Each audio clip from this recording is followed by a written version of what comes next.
And hello, welcome. Just an update on the OPCUA C# server. Right, I've kind of decided to stop the production of videos for now. Reason is that yeah, it kind of isn't. I just don't have the time to do it. Okay, I have I have this model like created, but if you actually take a look at a concise model, concise model of the batch plant node manager, which you can just download from here. Go to the video number 4 of 11. Okay, go and download this source code from here. Okay, so I downloaded the source code. So here there are a few files you need to make. One is the batch plant node manager.cs. One is called the batch plant server.cs, and there are still other things I believe as well. There's a server configuration.cs file. So actually he made at the very least like three files, and they are based on the .NET framework version of doing things. Okay, so one thing is this, the node manager. So if you take a look at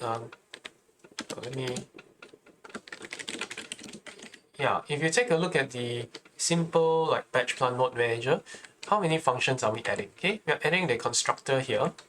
Not only that, we're adding a node state collection which loads predefined nodes which are made by your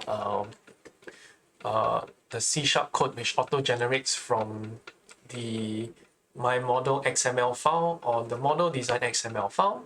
You're supposed to load in predefined nodes, as you can see here, predefined nodes, UA nodes, or predefined nodes.xml.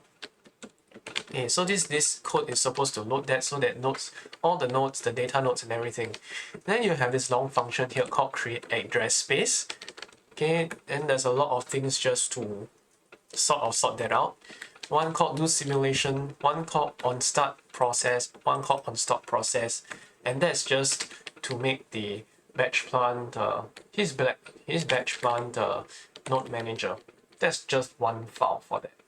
Then you gotta make a batch plant server, which he did this code where you're supposed to configure the node manager and the batch plant server configuration.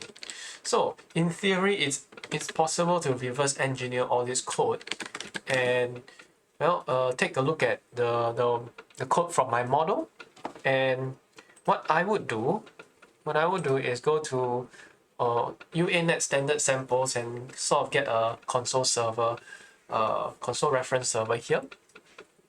However, you can see the amount of effort it takes just to make a simple server, OPCUA server in C# is so high compared to it's like a bang for buck thing. It just doesn't make sense here. So I decided to stop for now. I do not have the time to continue on this project, but yeah, I'll probably be doing something else. I need to funnel my time somewhere else. So I guess I'll stop now. If I have time, then we'll see what happens to this video series, whether I can actually finish what I started. But for now, I'll stop. Thanks for watching.